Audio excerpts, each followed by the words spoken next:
ప్రభు అయిన యేసుక్రీస్తు నామములో ఈ ఉదయకాల శుభములు మీకు తెలియచేస్తా ఉన్నాను. దేవుడు మనందరికీ అనుగ్రహించినటువంటి ఈ శ్రేష్టమైన సమయమును బట్టి దేవునికి వందనాలు తెలియచేస్తున్నాను. దేవుడు ఆయన అపారమైన కృప చేత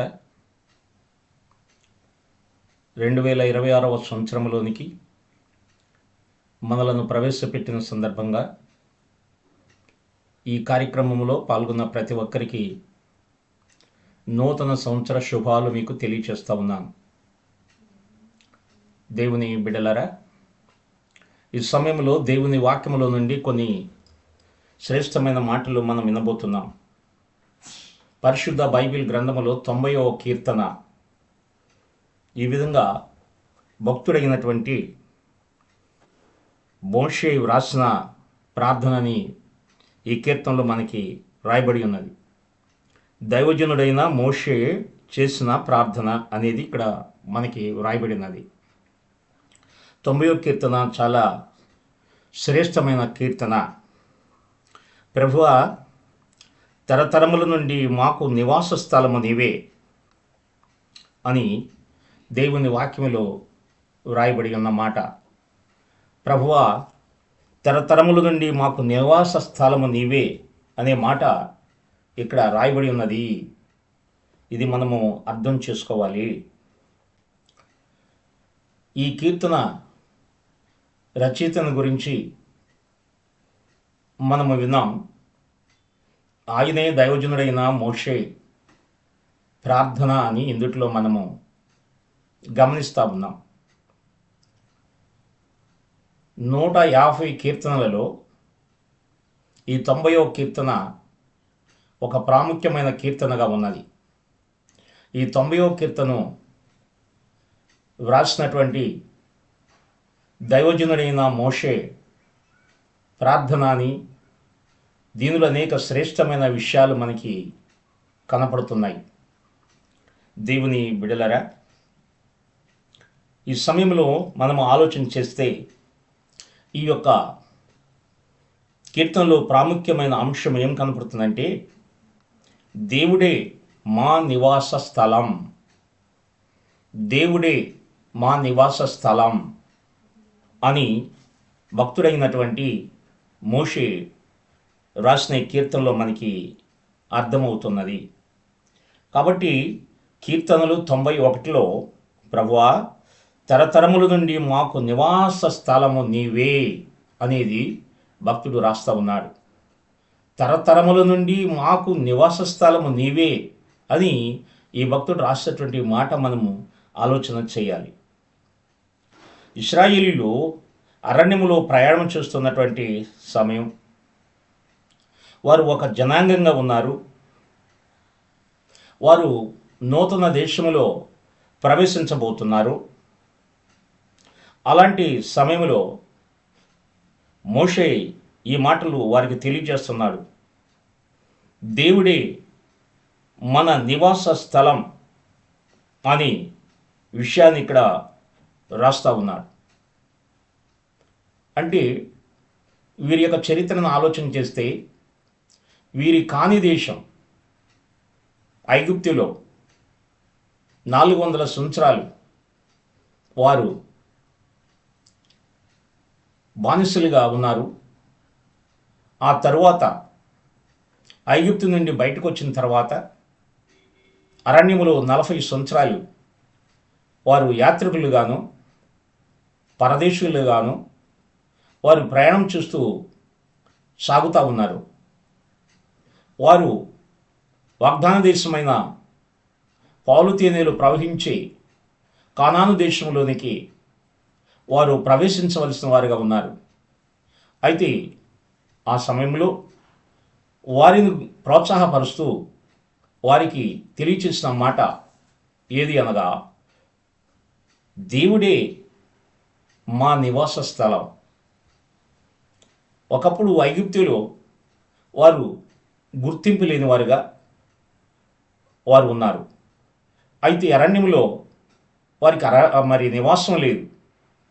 వారి నివసించడానికి ఒక ప్రాముఖ్యమైనటువంటి నివాసాలు వారు ఏర్పాటు చేసుకోలేదు. వారు గుడారాల్లో ఉంటున్నారు, వారు ప్రయాణం చేస్తూ ఉన్నారు.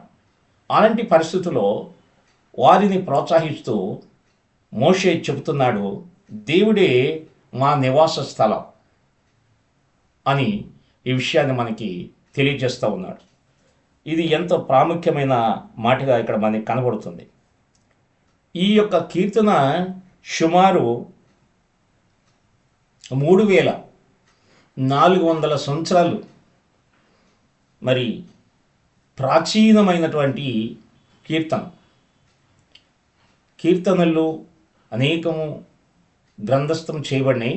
కానీ మోషే రాసినటువంటి ఈ కీర్తన సుమారు 3400 సంవత్సరాలు మరి పురాతనమైనదిగాను, ప్రాచీనమైనదిగాను, ఒక ప్రాముఖ్యమైనదిగాను ఉన్నదని బైబిల్ పండితులు తెలియచేస్తూ ఉన్నారు. అయితే ఈ యొక్క కీర్తనలో 4 ప్రాముఖ్యమైన అంశాలు మనకు కనబడుతున్నాయి. 1, దేవుని నిత్యత్వం. 2, మానవుని అనిత్యత్వం కనబడుతుంది. తర్వాత మనము ఆలోచన చేస్తున్నప్పుడు మానవుని బలహీనత 3వదిగా కనబడుతుంది. 4వది దేవుని భద్రత కనబడుతుంది. 4 అంశాలు ఈ కీర్తనలో మనకి కనబడుతున్నాయి. దేవుని బిడ్డలారా, మనము ధ్యానము చేయుదాం. మొదటిగా ఈ కీర్తన మనకి తెలియచేసే విషయం ఏదనగా, దేవుని నిత్యత్వము, మానవుని అనిత్యత్వము అనేది ఈ కీర్తన ద్వారా మనకి తెలియచేయబడుతున్నది. అంటే దేవునికి మానవునికి ఉన్నటువంటి వ్యత్యాసం, లేక దేవుని యొక్క నిత్యత్వము, మానవుని అనిత్యత్వము గురించినటువంటి విషయాలు మనము ఆలోచించవలసిన వారుగా ఉన్నాం. మొదటిగా మనం ఇక్కడ ఆలోచన చేస్తే దేవుని నిత్యత్వము, ఈ కీర్తనలో 1 నుండి 2 వచనాల్లో ఇక్కడ మనకు కనబడుతుంది. దేవునికి మానవునికి మధ్య ఉండే వ్యత్యాసము తెలియజేస్తూ ఉంది ఈ కీర్తన.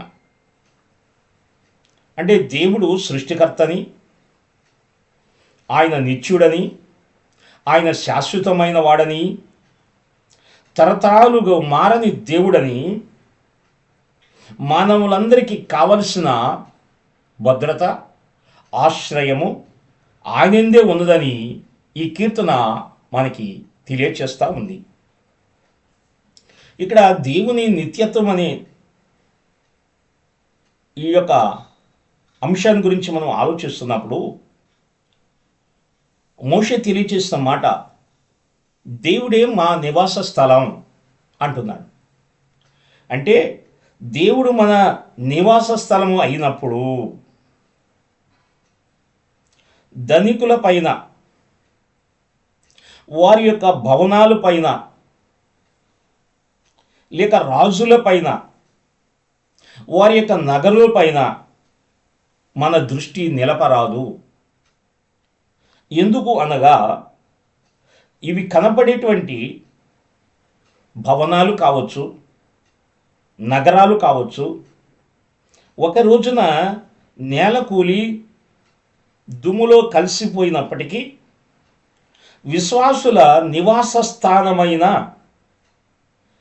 దేవుడు మాత్రం నిత్యం ఆయన ఉంటాడు. ఇక్కడ దేవుని నిత్యత్వము గురించి ఒక మాట మనం ఆలోచించాలి. దేవుడు నిత్యము ఉండేవాడు, నిరంతరము ఉండేవాడు, ఆయన మార్పు లేనివాడు. అయితే మోషే యొక్క ఆలోచన ఏంటంటే, దేవుడు మా నివాస స్థలం, ఆయనే మాకు నివాసం, ఆయనే మాకు నివాస స్థలం అనే మాట ఎంతో శ్రేష్టమైన మాట చెబుతున్నాడు.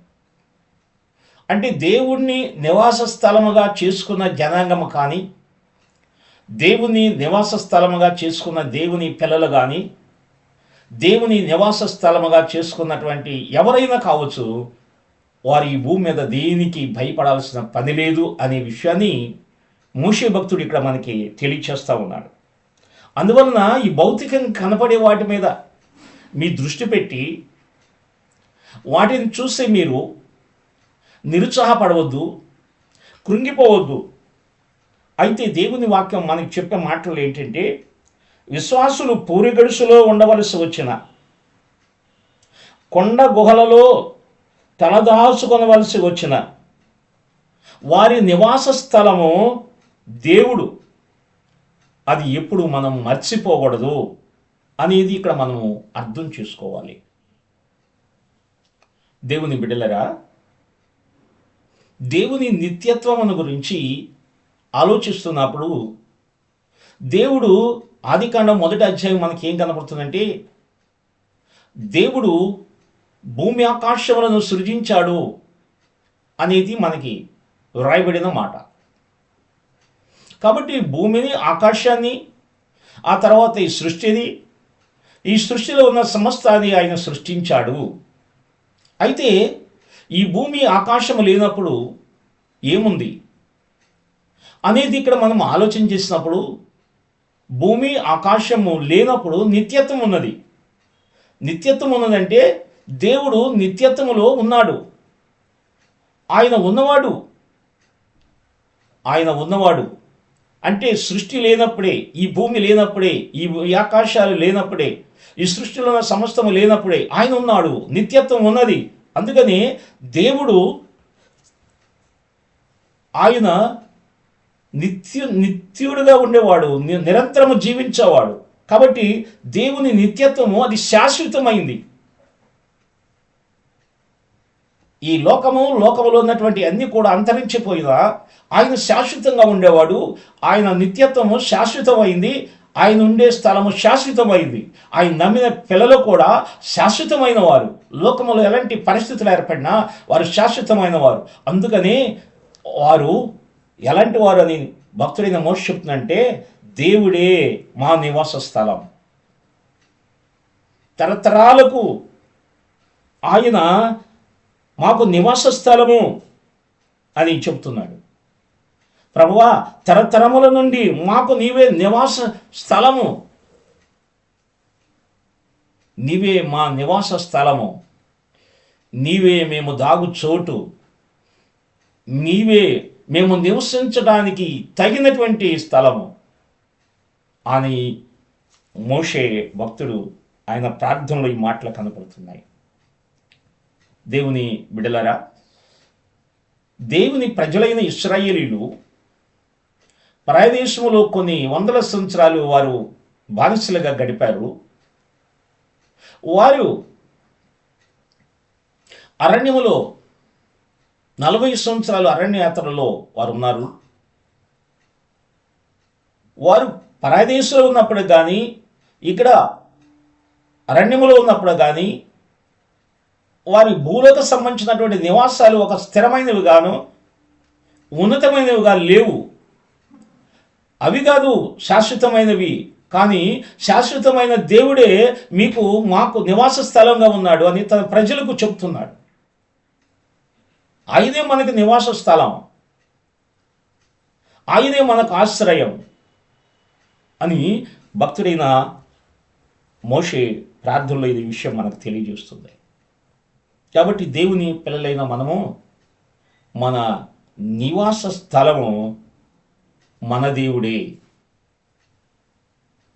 మన దేవుడు మనకి నివాస స్థలముగా ఉంటే ఈ భూలోకంలో ఉన్నటువంటి పరిస్థితులను బట్టి మనం కృంగక విశ్వాసముతో మనం సాగినట్లయితే ఆయన మనకు నివాస స్థలంగా ఉండి మనలను ఆయన సంరక్షిస్తాడు, ఆయన కాపాడుతాడు. ఆయన ఉండే స్థలములో మనం కూడా ఉండినట్లుగా ఆయన మనకు స్థలాన్ని సిద్ధపరుచున్నాడు. ఇక్కడ రెండవదిగా మనం చూసినట్లయితే మానవుని అనిత్యత్వము అనేది ఇక్కడ మనకు కనబడుతుంది. ఈ కీర్తనలో 3 నుండి 6 వచనాలు చూస్తే ఇక్కడ మనకు కనబడుతుంది. అంటే దేవుని నిత్యత్వం అంటే దేవుడు నిరంతరం ఉండేవాడు. అది దేవుడు శాశ్వతమైన వాడు. ఆయన రాజ్యం శాశ్వతమైంది, ఆయన నివాసం శాశ్వతమైంది, ఆయన నమ్మినటువంటి వారు శాశ్వతంగా మైన వారు, దేవుని నివాస స్థలంలో వారు ఉండేవారు అనేది ఇక్కడ మన మొదటి భాగంలో మనం విన్నాం. అయితే ఇక్కడ రెండవదిగా మనం చూస్తే మానవుని అనిత్యత్వము కీర్తనల 3:6 మనకి ఇక్కడ కనపడుతుంది. అంటే మానవుని అనిత్యత్వము అంటే మరి ఎలాంటి విషయం ఇక్కడ మనకి ఆలోచన చేయవచ్చు అంటే మానవుడు ఎంత బలహీనుడో దేవుని వాక్యం మనకి తెలియచేస్తూ ఉంది. ఇక్కడ మనము ఆలోచన చేసినట్లయితే పొద్దున వారు పచ్చగడ్డి వలె చిగురింతరు, పొద్దున అది మొలుచును చిగురించును, సాయంకాలము కాలమున కోయబడును వాడబారును. అది కోయబడుద్ది, వాడబారుద్ది. ఉదయం చిగురిస్తుంది, సాయంకాలానికి అది కోయబడుతుంది. ఉదయం చిగురిస్తుంది, సాయంకాలానికి ఎండిపోతుంది అనేది మనం ఇక్కడ ఆలోచన చేస్తే అంటే మానవుని జీవితము ఎలాంటిది, అనితత్వంతో కూడినదిగా ఉన్నది అనేది ఇక్కడ మనము అర్థం చేసుకోవాలి. దేవుని బిడ్డలరా, మనము ఆలోచించవలసినటువంటి విషయం మానవుని జీవితం ఎంత అల్పమైందో మనం చూస్తాం.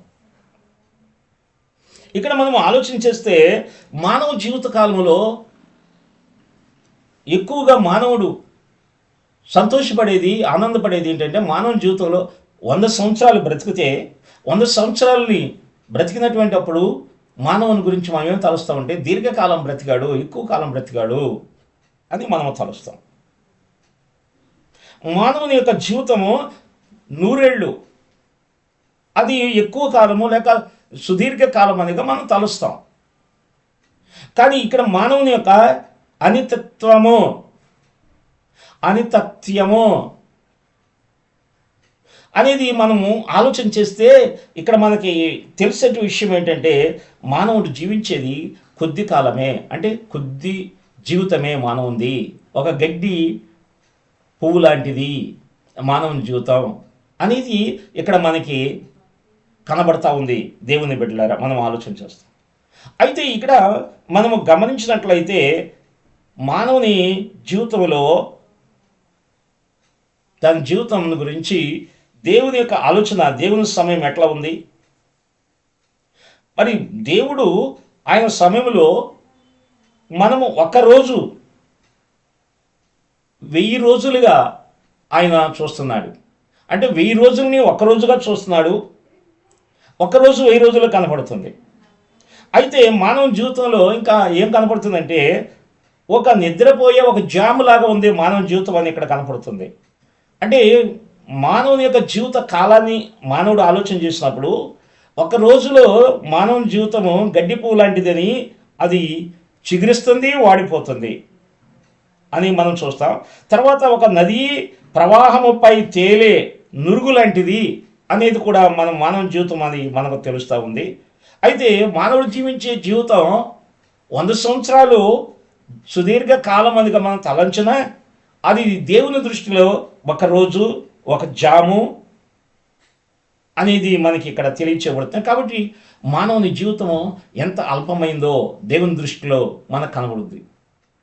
మానవుడు అనిత్యత్వము అనేది మనం ఆలోచన చేస్తే మానవుడు ఎంత మరి బలహీనుడో అనేది ఇక్కడ మనకి కనబడతా ఉంది అనేది మనం గమనించాలి.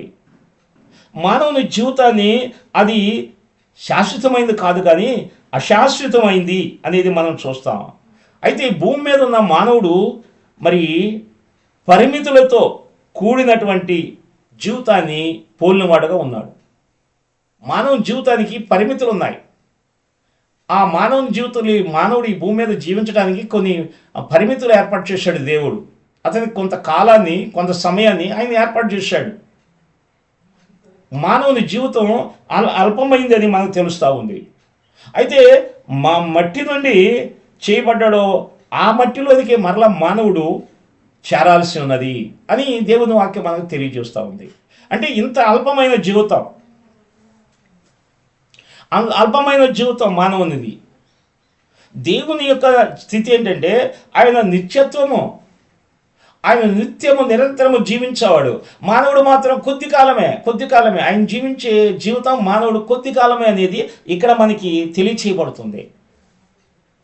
మనము ఆలోచన చేయవలసిన వారుగా ఉన్నాం దేవుని బిడ్డలరా. ఇక్కడ మనము ఆలోచించినప్పుడు ఇంకా మానవుని జీవితం ఎంత అల్పం అనేది అంటే పరిశుద్ధ గ్రంథంలో ఎన్నో విషయాలు మనకు తెలుస్తుంది. గడ్డి పువ్వు అనేది మనం విన్నాం, నీటి మీద బుడగ లాంటిదని విన్నాం, త్రాసు మీద ధూళి లాంటిదని మనకు తెలుసు. ఇంకా మానవుని జీవితం ఎంత అల్పమైందో వీటిని బట్టి మనము ఆలోచన చేస్తున్నాం. ఈ అల్ప కాలంలో కొద్ది కాలాన్ని మనము సంతోషిస్తున్నాం, సుఖిస్తున్నాం. ఇంకా నేను ఎక్కువ కాలం బ్రతుకుతున్నాను, సంతోషపడుతున్నాను. కానీ నేను జీవించే ఈ యొక్క 50 సంవత్సరాలు, 60 సంవత్సరాలు, 70 సంవత్సరాలు లేక 100 రోజులు జీవించేటువంటి వారి యొక్క ఈ సంవత్సరాలు దేవుని దృష్టిలో ఒక రాత్రి ఒక జాములాగా ఉన్నాయంట, ఒక రోజులాగా ఉన్నాయంట అనేది మనకి ఇక్కడ కనబడుతుంది. కాబట్టి మానవుని జీవితము అల్పమైంది అనేది దేవుని వాక్యం ద్వారా మనకి తెలియజేయబడుతుంది. ఇంత అల్పమైన జీవితం అంటే దేవుడు ఆయన నిత్యత్వము కలిగిన వాడు, నిరంతరం ఉండేవాడు. మానవుడు మాత్రం కొద్ది కాలమే ఉంటాడు. ఈ కొద్ది కాల జీవితంలో మనము దేవుని యందు విశ్వాసం కలిగి మనం బ్రతకాలి అనేది మనము ఆలోచన చేయాలి. దేవుని బిడ్డలు ఇంకా మనము ఆలోచన చేసినట్లయితే ఈ కీర్తనలోనే మనము గమనిస్తే 7 నుండి 11 వచనాలు మనం చూసినట్లయితే ఇక్కడ మనం గమనించవచ్చు. నీ ఆగ్రహ బలము ఎంతో ఎవరికి తెలియను అనేది ఇక్కడ రాయబడింది. మానవుని యొక్క బలహీనత. ఎందుకు దేవుడు మానవుల మీద ఆగ్రహపడుతున్నాడు, కోపడుతున్నాడు? ఆయన ఆగ్రహము బలమెంతో ఎవరికి తెలియదు. ఎందుకు మానవుని ఎడల దేవుడు కోపడుతున్నాడు? దేవుడు మానవుడిని సృష్టించాడు. దేవుడే కదా మానవుడిని కలుగు చేసింది. అయితే దేవుడు మానవుని కలుగు చేసినప్పటికీ మానవుని మీద ఎందుకు ఈ కోపం? మానవుని ఎడల ఎందుకు ఆయనకి బాధ కలుగుతుంది? ఎందుకు ఆయన మరి మానవుని ఎడల కోపం కలిగి ఉన్నాడు అనేది మనం ఆలోచన చేయాలి ఇక్కడ. అందుకని నీ ఆగ్రహ బలము ఎంతో ఎవరికి తెలియను అనేది 11వ వచనంలో మనకు కనబడుతుంది ఈ యొక్క కీర్తనలో. అయితే ఆగ్రహ బలము ఎందుకు ఆయన ఆగ్రహపడుతున్నాడు? భక్తుడైనటువంటి మోషే ఇక్కడ మనం చేసినటువంటి ఈ యొక్క మాటల్లో, ఆయన చేసిన ఈ ప్రార్థనలో మనము గమనించవలసినటువంటి విషయాలు ఉన్నవి. ఎందుకు ఆయన కోపపడుతున్నాడు? అందుకని ఇక్కడ ఈ యొక్క మాటలో మానవుని యొక్క బలహీనతను బట్టి, అంటే మానవుని యొక్క పాపాన్ని బట్టి ఆయన మానవుని ఎడల కోపపడుతున్నాడు. మానవుని ఎడల ఆయన ఎందుకు కోపపడుతున్నాడు అంటే మానవుని యొక్క బలహీనత బట్టి లేక పాపాన్ని బట్టి. మరి దేవుని ప్రజల ఎడల ఆయన ఎందుకు వారి ఎడల కోపపడుతున్నాడు? దేవుడు ఎందుకున్న ప్రజలు ఇశ్రాయేలీలు, వాగ్దాన ప్రజలు ఇశ్రాయేలీలు. దేవుడి కొరకు ప్రత్యేకమైన జనాంగంగా ఆయన ఏర్పాటు చేసుకున్నా కానీ ఆయన ఎందుకు వారి ఎడల కోపపడుతున్నారు? వారు మరి అరణ్యములో, ఎడారుల్లో వారు నడుస్తూ ఉన్నారు. దేవుని ప్రజలైన వారు ఎడారుల్లో వారు నడుస్తూ ఉన్నారు. అయితే కారణం ఏంటంటే వారు అపనమ్మకము, వారు తిరుగుబాటు ఫలితంగానే దేవుడు వారి ఎడల కోపం కలిగి ఉన్నాడు. వారి అపనమ్మకం వారి యొక్క అపనమ్మకమును బట్టి, వారి తిరుగుబాటును బట్టి వారి ఎడల ఆయన కోపగించినట్లుగా ఇశ్రాయేలు యొక్క చరిత్ర మనకి తెలియజేస్తూ ఉంది. దేవుడు వారిని ప్రత్యేకించుకున్నప్పుడు కూడా, ఏర్పాటు చేసుకున్నప్పుడు కూడా, ఎన్నుకున్నప్పుడు కూడా, పరిశుద్ధ జనాంగముగా చేసుకున్నప్పుడు కూడా మీరు నా సొత్తు, నా యొక్క ప్రజలు అని వారిని గురించి చెప్పినప్పటికి కూడా వారి ఎడల కూడా కోపపడటానికి కారణం ఏంటంటే వారు తిరుగుబాటు చేశారు, వారు అవిధేయత కలిగి ఉన్నారు, వారు పాపము చేశారు. కాబట్టి దేవుడు వారి ఎడల కోపపడ్డాడు. వారి అవిధేయత వారి యొక్క పాపమే మానవుని యొక్క బలహీనత అనేది ఇక్కడ మనకి కనబడుతుంది. అందుకని దేవుడు వారి ఎడల కోపగించాడు. ఇక్కడ మనము ఆలోచన చేయాలి దేవుని బిడ్డలారా. తమ ప్రజలైనటువంటి వారు ఇప్పుడు మనం చూస్తే వీరు ఎడారిలో ఉన్నారు, ఆ సంచారం చేస్తున్నారు, అరణ్యాల్లో ప్రయాణం చేస్తూ ఉన్నారు. ఇలాంటి పరిస్థితుల్లో వీరు ప్రయాణం చేసే సమయంలో పెద్దవారు లేకపోతే ఇంకా వయసు కలిగినటువంటి వారందరూ కూడా ఈ అరణ్యంలోనే లేక ఈ యొక్క ఎడారిలోనే వారు తిరిగే ప్రాంతంలోనే అనేక మంది చనిపోయినట్లు చరిత్ర చెబుతుంది. ఎక్కువ ఎవరు మిగిలారు అంటే ఆ ఇశ్రాయేలు సంతతిలో 20 సంవత్సరాలు వయసు కలిగిన వారు మాత్రమే మిగిలారు. ఎక్కువ వయసు కలిగిన వారందరూ కూడా ఈ అరణ్యంలోనే వారు రాలిపోయారు. కారణం ఏంటంటే వారు సనిగినారు, వారు గొనిగినారు, దేవుని కార్యాల గురించి మరి వాళ్ళు వ్యతిరేకంగా మాట్లాడారు.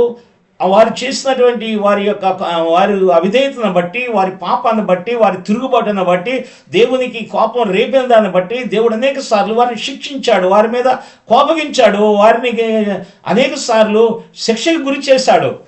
ఆ విధంగా ఈ 40 సంవత్సరాల్లో అనేక మంది ఆ అరణ్యంలోనే చనిపోయారు. ఎక్కువ మరి యొక్క వాగ్దాన దేశాన్ని స్వతంత్రించుకున్నటువంటి వారు ఎవరంటే 20 సంవత్సరాలు వయసు ఉన్నటువంటి వారు మాత్రమే, యవనస్తులైనటువంటి వారు, క్రొత్త తరం వారు మాత్రమే. లేఖనాల్లో మనం చెబుతుంది వేగుల వారిలో 1-2 మాత్రమే, కాలేబు యెహోషువలు మాత్రమే వాగ్దాన దేశంలో అడుగు పెడతారని దేవుడు ముందుగానే వాగ్దానం చేశాడు. అంటే వారి వయస్సు వారు పెద్దవారు 2 మాత్రమే అడుగు పెట్టారు.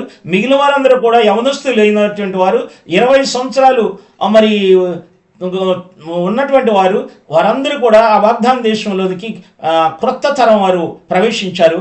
పెద్దవారు, వృద్ధులు వారందరూ కూడా అరణ్యములోనే చాలామంది నశించిపోయారు. ఎందుకంటే దేవునికి కోపాన్ని వారు పుట్టించారు. ఇక్కడ మనం ఆలోచన చేయాలి.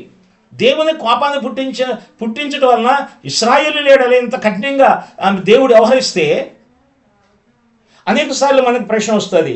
అయితే ఇది మనకు కృపాకాలం కదా, మరి దేవుడు విశ్వాసుల ఎడల కోపడతాడా అనేది మనకి కొన్నిసార్లు ప్రశ్న వస్తుంది. విశ్వాసులు పాపం చేస్తే వారి మీద కూడా దేవుడు కోపడతాడు. అవిశ్వాసుల మీద ఆయన కోపము నిలిచి ఉన్నది, ఆయన శిక్ష నిలిచి ఉన్నది. అయితే మరి దేవుని యొక్క పిల్లలైన విశ్వాసుల మీద కూడా ఆయన కోపం ఉన్నది. ఎందుకు ఉన్నదంటే వారు దేవుని వెంబడించి ఆయన యందు విశ్వాసం ఉంచినప్పటికి కూడా వారు తిరుగుబడుతున్న స్వభావము, వారి యొక్క అవిశ్వాసమును బట్టి వారి ఎడల కూడా ఆయన కోపగిస్తాడు. అంటే పాపం ఎక్కడ ఉండదో అక్కడ దేవుని కోపం ఉంటుంది. అవిశ్వాసుల్లో పాపము ఉంది కాబట్టి దేవుని కోపం వారి మీద నిలిచి ఉన్నది, వారి దేవుని ఉగ్రత నిలిచి ఉన్నది. అవిశ్వాసులు ఈ భూమి మీద ఎంతకాలము జీవిస్తారో, ఎంతకాలము బ్రతుకుతారో, బ్రతికినంత కాలము వారు మార్పు లేని వారుగా, మారు మనసు లేని వారుగా, దేవునికి వ్యతిరేకంగా జీవించే వారుగా ఉన్నారు. కాబట్టి వారు ఉన్నంత కాలము ఆ వారి యొక్క పాపము లేకపోతే వారి మీద దేవుని యొక్క కోపము లేకపోతే దేవుని శిక్ష అది పెరుగుతూనే ఉంటుంది వారి మీద. అయితే ఇక్కడ దేవుని వాక్యం మనం గమని ఇశ్రాయేలు ఏడల ఏ విధంగా ఆయన కోపగించి వారిని శిక్షించాడో అట్లాగే విశ్వాసుల ఏడల కూడా ఆయన కోపగిస్తాడు. ఎట్లా కోపగిస్తాడు? విశ్వాసులు అవినీతి పరులుగా ఉంటే, స్వార్థపరులుగా ఉంటే, మోసగాండ్లుగా ఉంటే, అబద్ధములుగా ఉంటే, పేరాశ కలిగిన వారుగా ఉంటే, అలాంటి పాపములు ఉన్నటువంటి వారి ఎడల ఆయన కోపంగానే ఉంటాడు. పాపం ఎక్కడ ఉంటుంది అక్కడ కోపం ఉంటుంది. కాబట్టి పాపులైనటువంటి వారిని ఆయన శిక్షిస్తాడు, పాపములను ఆయన తట్టు తిరిగిన వారిని రక్షిస్తాడు, పాపాన్ని ఆయన ద్వేషిస్తాడు. కాబట్టి విశ్వాసంలో కూడా పాపం ఉంటే వారి పాపాన్ని బట్టి ఆయన కోపగిస్తాడు, వారిని సరిచేస్తాడు, వారిని శిక్షిస్తాడు, వారిని దేవుని తట్టు త్రిపుతాడు. అయితే ఇక్కడ ఒక విషయం గమనించాలి. విశ్వాసుల మీద మరి ఏ కోపము లేదంటే దేవుని యొక్క ఉగ్రత, అంటే వారు దేవుని యొక్క మరి మాటకి లోబడినప్పుడు, మారు మనసు పొందినప్పుడు మరి వారి నరక శిక్ష వారి మీద ఉన్నది, దేవుని ఉగ్రత వారి మీద ఉంది. ఇప్పుడు నరక శిక్ష నుంచి, దేవుని ఉగ్రత నుండి వారు తప్పించబడి దేవుని బిడ్డలుగా, దేవుని కుమారులుగా వచ్చారు కాబట్టి వారు విశ్వాసులుగా, దేవుని యందు నమ్మకం కలిగిన బిడ్డలుగా ఉన్నారు. అంటే యేసుక్రీస్తుని నమ్ముకొని రక్షించబడటం వల్ల మరి ఆ నరకము ద్వారా వచ్చేటువంటి ఆ భయంకరమైన శిక్షను, ఆ నరకము ద్వారా వచ్చేటువంటి ఆ భయంకరమైనటువంటి దేవుని కోపాన్ని మనము తప్పించుకున్నాం, రక్షించబడినాం. కాబట్టి రక్షించబడిన వారికి అది ఆ శిక్ష నిలిచే ఉంది, ఆ కోపం నిలిచే ఉంది, అది తరగకుండా వారి మీద అట్లా నిలిచి ఉన్నది. ఒక రోజున మారు మనసు పొందినటువంటి వారు ఆ నరకములు, ఆ భయంకరమైన ఆ శిక్షకు వారు గురై దేవుని కోపానికి గురైనటువంటి వారుగా అక్కడ శ్రమ పొందవలసినటువంటి వారుగా ఉంటారు. అయితే రక్షించబడిన బిడ్డలు ఒకవేళ తప్పు చేసినప్పుడు వారు తప్పు తెలుసుకొని వారు పశ్చాత్తాపడి తిరిగి దేవుని తట్టు చూసినట్లయితే వారి పాపములను ఆయన క్షమించి మరలా వారిని నీతివంతులుగా చేస్తానని దేవుని వాక్య లేఖనం మనకి తెలియజేస్తూ ఉంది. ఈ విషయం మనం అర్థం చేసుకోవాలి. ఇక్కడ 4వదిగా మనం చూస్తే దేవుని భద్రత. అయితే మనము దేవుడు మరి ఇట్లా కోపగించాడు, మానవుడు బలహీనుడు, కోపం వలన మరి దేవుని కోపం వలన వారు శిక్షకు గురయ్యారు. కానీ దేవుడు ఆయన ఏం చేస్తాడంటే తప్పిపోయిన వారిని కూడా మరి దేవుని తట్టు త్రిప్పడానికి దేవుడు మనకి భద్రత కలుగు చేసేవాడు. మానవుని జీవితము స్వల్పమైంది అని మనము గుర్తించవలసినటువంటి వారుగా ఉన్నాం. అది చాలా స్వల్పమైంది. అయితే ఈ స్వల్పమైన జీవితాన్ని మనము జాగ్రత్తగా కాపాడుకోవటానికి మనం ఏం చేయాలి? దేవుని వాక్యం ఉంది 12వ వచనంలో, మాకు జ్ఞాన హృదయమును కలుగునట్లు చేయము అని ఇక్కడ భక్తుడైనటువంటి మోషే ప్రార్థన చేస్తున్నాడు. అయ్యా, మా దినములు ఎన్నో మాకు తెలియదు, మా దినాలను మేము లెక్కించడం నేర్పించు, మాకు జ్ఞాన హృదయాన్ని మీరు దయచేయండి ఆయన అని ప్రార్థన చేస్తున్నాడు. అంటే ఈ ప్రార్థన దేవుని యొక్క భద్రత, దేవుని ఆశ్రయాన్ని పొందటానికి గొప్ప అవకాశం. జ్ఞాన హృదయం కావాలి, జ్ఞాన హృదయం మాకు కావాలి నాయన అని ప్రార్థన చేస్తున్నాడు. జ్ఞాన హృదయము కావాలి అని ఎప్పుడైతే ఈ ప్రార్థన చేస్తున్నాడో దేవుని యొక్క కనికరము, ఆయన కరుణ తప్పకుండా ఆయన పిల్లలైనటువంటి వారు పొందుకుంటారని దేవుని వాక్యం మనకి తెలియజేస్తుంది. మనం కూడా దేవుని సన్నిధిలో ఈ విధంగా మనం ప్రార్థన చేయాలి. మాకు జ్ఞాన హృదయము దయచేయండి ఆయన, మా దినములను లెక్కించు నేర్పు, ఈ భూమి మీద ఎంతకాలం మేము బ్రతకాలో మాకు నేర్పించు అని దేవుని వాక్యం మనకు తెలియజేస్తుంది. అయితే దేవుడు ఎలాంటి వాడు? దేవుని ప్రేమ ఎలాంటిది? జాలి, దయ, కృప అనేవి మరి ఇక్కడ మనకి కనబడుతున్నాయి. అయితే కొన్నిసార్లు మన జీవితంలో కారు మేఘాలు కమ్మి దేవుని కోపానికి మనం గురైనప్పుడు కూడా ఆయన మన ఎడల ఏ విధంగా చూస్తున్నాడంటే, ఆయన మరి దేవుని ప్రేమ ద్వారా, ఆయన యొక్క జాలి, దయ, కృప ద్వారా ఆయన మరి కాంతి రేఖలు కారు మేఘముల గుండా కూడా ప్రయాణం చేసి ప్రవహించి విశ్వాసులందరి ఎడల ఆయన వారికి రక్షణ ఇస్తున్నాడు, పాపులకు క్షమాపణ ఇస్తున్నాడు, వారి జీవితాలకి నెమ్మది, ఆదరణ ఇవ్వటానికి ఆయన సిద్ధంగా ఉన్నాడు. కాబట్టి నా ప్రియమైన దేవుని బిడ్డలారా, దేవుని యొక్క భద్రత అనేది ఆయన అందరి ఎడల ఆయన ప్రేమామయుడిగా ఉన్నాడు. మనం ఇక్కడ ఆలోచన చేస్తాం, మానవుని యొక్క బలహీనతను బట్టి ఆయన కోపగించాడని. కానీ ఆయన కోపగించిన ఆ కోపము మన మేలు కొరకు, మన యొక్క మరి జీవితాల్లో మార్పు కొరకే. కానీ ఇక్కడ ఆయన భద్రత ఇప్పుడు ఇస్తున్నాడు. ఎవరైతే తిరిగి ఆయన తెలుసుకొని, అయ్యా మన యొక్క మీ సన్నిధిలోనికి మేము వస్తున్నాం, మాలో ఉన్నటువంటి లోపాలని సరి చేసుకుంటున్నాం, మా యొక్క జీవితాలను మార్చండి ప్రభువా, జ్ఞాన హృదయాన్ని మాకు దయచేయండి అయినా అని ప్రార్థన చేస్తున్నారో వారి జీవితంలో జ్ఞాన హృదయాన్ని కలుగు చేస్తాడు.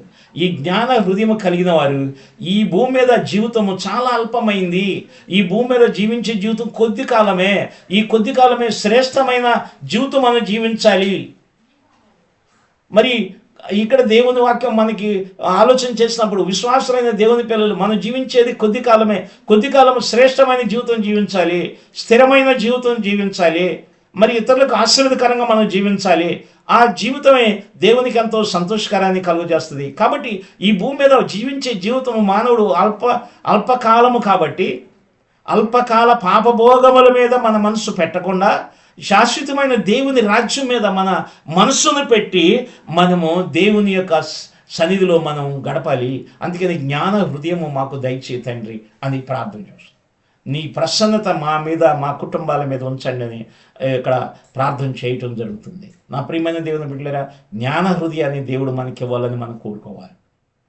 అయితే ఈ జ్ఞాన హృదయాన్ని దేవుడికి ఇచ్చినప్పుడు మరి అప్పుడు నీవు నేను గుర్తిస్తాం, ఈ యొక్క లోకములో జీవించే జీవితం చాలా కొద్ది జీవితం, అల్పమైన జీవితం. ఈ కొద్ది జీవితం మనం దేవుని సంతోషపెట్టే జీవితంగా మనం బ్రతకాలి, సంతోషపెట్టేవారుగా మనం జీవించాలి అని ఆ ఉద్దేశాన్ని దేవుడు మనకు తెలియజేస్తున్నాడు. కాబట్టి అలాగా దేవుని యొక్క సన్నిధిలో దేవుని కృపను మనం పొందుకునేవారుగా ముందుకు సాగాలని దేవుని వాక్యం ద్వారా మీకు తెలియజేస్తున్నాను. కాబట్టి దేవుడు ఆయన మనకి భద్రతనిస్తున్నాడు. ఆయన మనకి సహాయం చేయటానికి ఆయన ఎల్లప్పుడూ కూడా ఇష్టపడుతున్నాడు. ఆయన అందరి ఎడల ప్రేమ కలిగి ఉన్నాడు. ఆయన అందరికీ కూడా, ఆయన నమ్మిన వారందరికీ భద్రతనివ్వటానికి ఆయన సిద్ధంగా ఉన్నాడు. ఆయన ఆశ్రయం ఇస్తాడు, నెమ్మదిని ఇస్తాడు, విశ్రాంతిని ఇస్తాడు అనేది దేవుని వాక్యం మనకి తెలియచేస్తూ ఉంది. కాబట్టి ఈ యొక్క సమయంలో మనం ఆలోచించేద్దాం. ఈ యొక్క నూతన సంవత్సరంలో ఈ యొక్క శ్రేష్టమైన ఈ మాటల్లో మనం అర్థం చేసుకొని దేవుని సన్నిధిలో మరి ముందుకు మనం సాగాలి. మరి దేవుని యొక్క నిత్యత్వం అనేది ఎంత శ్రేష్టమైందో, ఆయన మన ఎడల ఏ విధంగా ఉన్నాడో మనం అర్థం చేసుకోవాల్సిన వారుగా ఉన్నాం. అయితే మానవుని అనిత్యత్వము ఎంత అల్పమైందో మనము అర్థం చేసుకోవాలి.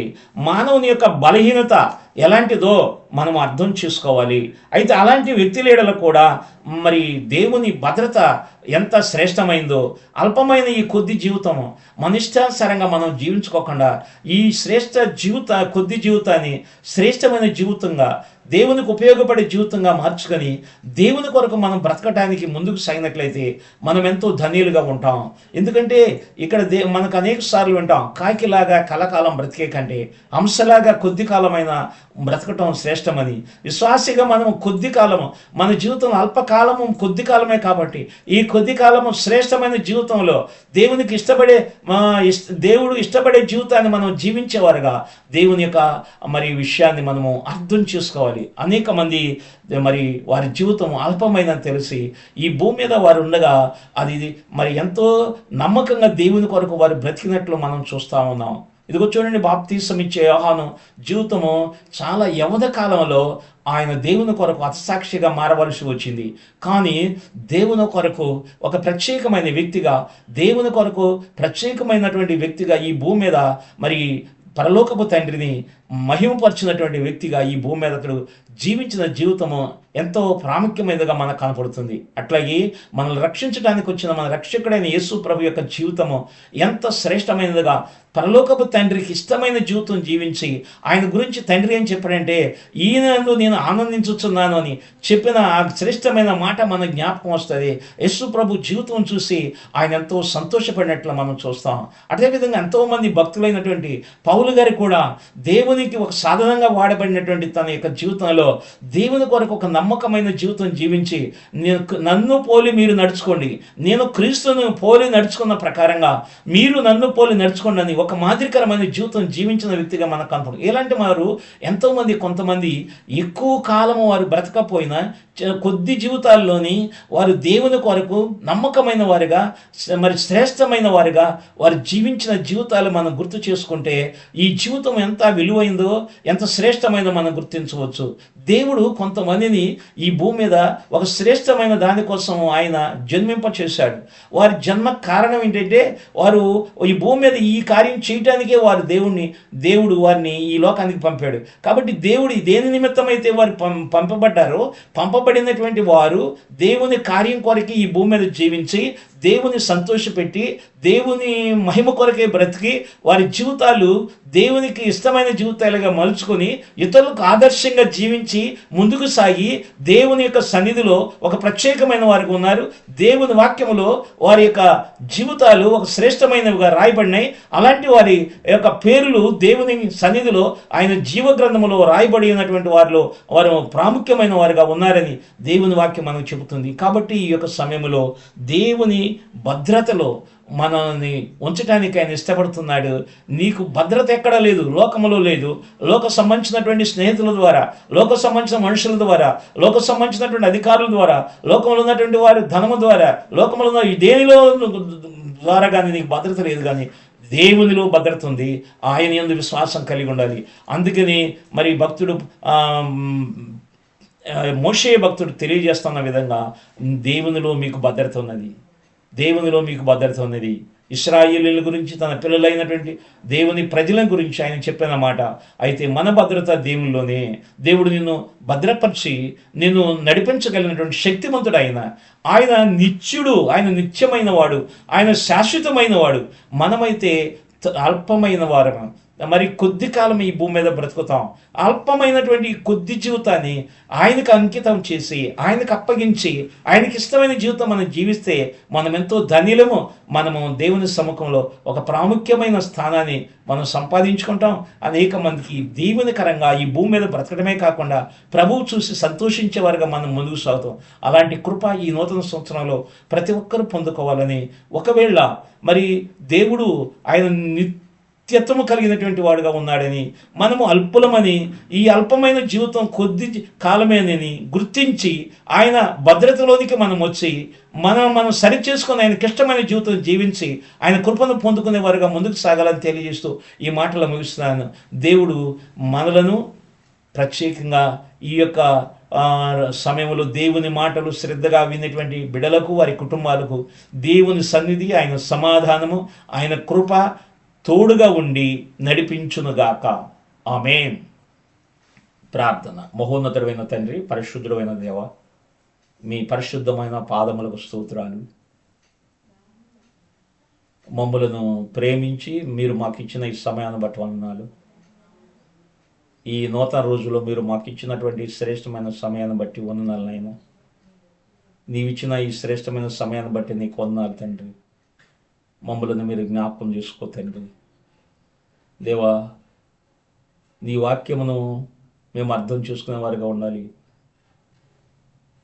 నీవే మా నివాస స్థలము అని తండ్రి భక్తుడైన మోషే చెప్పినట్లుగా మిమ్ములను మా నివాస స్థలముగా చేసుకొని మీరు మాకు నివాస స్థలముగా ఉన్నారు, శాశ్వతమైన నివాసంగా ఉన్నారు. తరతరములు మారనటువంటి వారుగా మీరు ఉన్నారు. కాబట్టి మా జీవితంలో మిమ్మల్ని అర్థం చేసుకుంటూ, మీ సన్నిధిలో గడుపుతూ, మీ శాశ్వతమైనటువంటి మీరిచ్చేటువంటి ఆ శాశ్వతమైన నివాసములో మేము చేరునట్లుగా ఈ భూమి మీద మీ కొరకు నమ్మకమైన జీవితం జీవించడానికి మీ కృపను మాకు అనుగ్రహించి మమ్మల్ని మీరు నడిపించమని యేసు నామములో అడుగుచున్నాము తండ్రి. ఆమేన్. తండ్రి యొక్కయు కుమారుని యొక్కయు పరిశుద్ధాత్మ సహవాసము సన్నిధి దేవుని మాటలు విన్న బిడ్డలందరికీ దేవుని కృపా సమాధానములు తోడుగా ఉండి నడిపించునుగాక. ఆమేన్. అందరికీ వందనములు. దేవుడు ప్రతి ఒక్కరిని దీవించి ఆశీర్వదించునుగాక. ఆమేన్.